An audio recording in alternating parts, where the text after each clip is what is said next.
Bienvenue dans cette nouvelle vidéo. Aujourd'hui, nous allons plonger dans la lumière mystique de l'histoire de Selûne, la déesse de la lune dans l'univers de Dungeons & Dragons.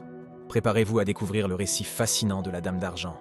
Au commencement des temps, après la création de l'univers par Lord Ao, il n'y avait que l'essence primordiale, un chaos intemporel. C'est de cette essence que Selûne et sa sœur jumelle, Char, sont apparus. Ces deux déesses étaient des opposés parfaits. Selûne incarnait la lumière et la lune, tandis que Char représentait les ténèbres et la nuit. Ensemble, elles ont façonné le monde d'Aberthoril et donné naissance à Chauntea, la déesse de la nature. Cependant, un désaccord a surgi entre les sœurs. Chauntea, désirant que ses créations prospèrent, a demandé de la chaleur pour nourrir la vie. Selûne a alors créé le soleil, apportant lumière et chaleur au monde, ce qui a provoqué la colère de Char. Cette divergence a conduit à la guerre de la lumière et des ténèbres. Char, furieuse de voir sa sœur créer la lumière, a juré de plonger le monde dans une obscurité éternelle. Les deux sœurs se sont affrontées violemment. Pour protéger la vie sur Aberthoril, Selûne a arraché une partie de son essence divine et l'a projetée sur Char. Cette essence combinée des deux sœurs a donné naissance à la déesse de la magie, Mithril. Avec l'aide de Mithril, Selûne a réussi à affaiblir Char et à instaurer un fragile équilibre entre la lumière et les ténèbres. Cependant, la bataille a laissé Selûne profondément blessée, et par la suite, son pouvoir a fluctué avec les âges. Bien que Selûne ait perdu une partie de sa force, elle a continué à gagner en puissance grâce à ses alliances avec d'autres divinités et interlopes de différents plans. Char, quant à elle, a conservé une grande partie de sa puissance et, consumée par l'amertume et la solitude, a juré de se venger, planifiant dans l'ombre jusqu'à ce que son heure soit venue pour frapper. Selûne est souvent représentée sous de nombreuses formes, reflétant les phases de la lune. Elle peut apparaître comme une femme humaine à la peau sombre avec de longs membres et une beauté exquise, ou comme une jeune fille éthérée avec des cheveux longs et ivoirins, ou encore comme une femme d'âge moyen avec des cheveux gris parsemés de mèches sombres. En toute forme, elle émet une lueur bleu-blanche semblable à celle de la lune. Comme les cycles de la lune, Selûne a de nombreux changements d'humeur et de nature. Parfois enthousiaste et majestueuse, à d'autres moments elle est calme et maternelle, ou encore agressive et impitoyable envers ses ennemis. Cependant, elle est toujours généreuse et attentionnée envers ses fidèles, leur offrant des bénédictions et des dons. Lorsque manifestée en avatar, Selûne peut lancer une variété de sorts magiques, sauf ceux du domaine végétal et ceux qui invoquent des ténèbres. Elle évite les formes inversées et nuisibles de sorts de guérison et de nécromancie, sauf en CA de nécessité absolue. Ces sorts ressemblent à des rayons de clair de lune, révélant leur effet véritable lorsqu'ils touchent leur cible. Elle rayonne une protection contre le mal et peut bannir automatiquement les créatures extraplanaires maléfiques. Selûne guide souvent les voyageurs perdus la nuit ou traversant des terrains dangereux sous forme de traînées de lumière dansante appelées poussière de lune ou mottes de lune. Ces mottes de lune peuvent exsuder un liquide perlé connu sous le nom de gouttes tombées de la lune, une essence sacrée de Selûne très prisée par ses fidèles. Selûne est également en conflit constant avec Char, sa sœur et déesse des ténèbres. Leur guerre est le drame éternel du ciel, vital pour l'équilibre de la nature. L'obscurité de la nuit dévorant la lumière de la lune, avant que la lune ne se renouvelle et que le cycle recommence.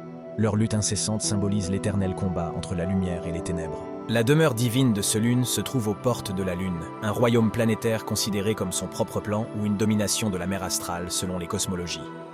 Au centre des portes de la lune, Selûne réside dans une salle d'argent brillante nommée Argentil, un lieu de beauté, de tranquillité et de clair de lune.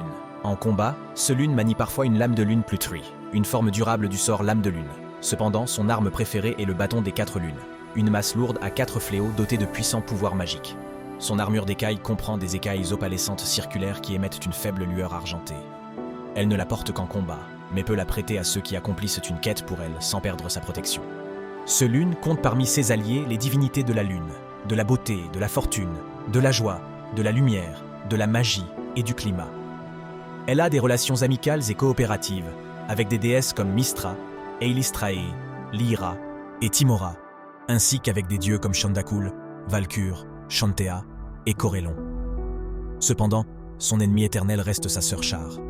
Leur guerre se déroule dans tous les royaumes d'existence, à travers leurs fidèles mortels et leurs serviteurs. Selûne est également opposée à Mask, Umberly et Moander, les lycanthropes, les navigateurs, les chercheurs et ceux qui vivent leur vie sous le ciel nocturne la vénèrent.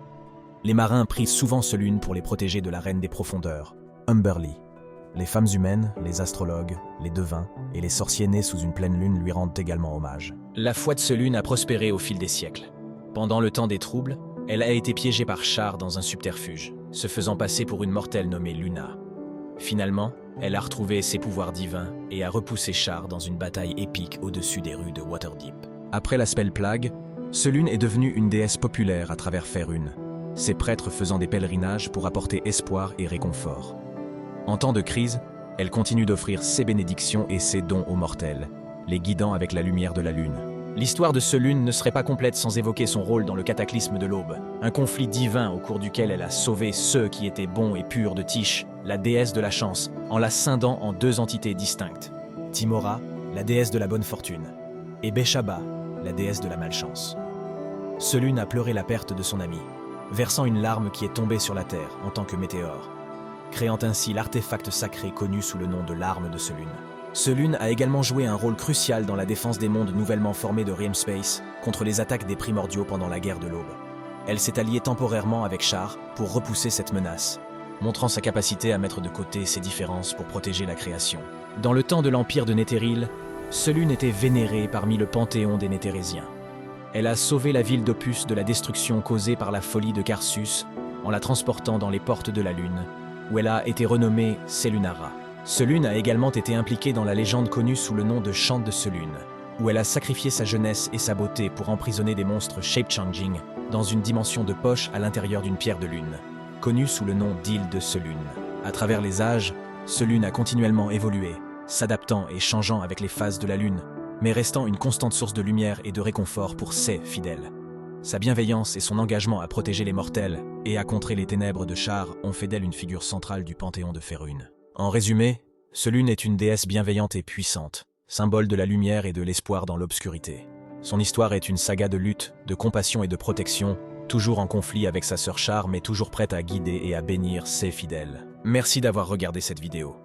Si vous avez apprécié, n'oubliez pas de laisser un like, de vous abonner et de partager. Dites-nous en commentaire ce que vous pensez de Selûne et des autres divinités de Dungeons & Dragons. À la prochaine pour une nouvelle aventure dans les mystères de Faerûn.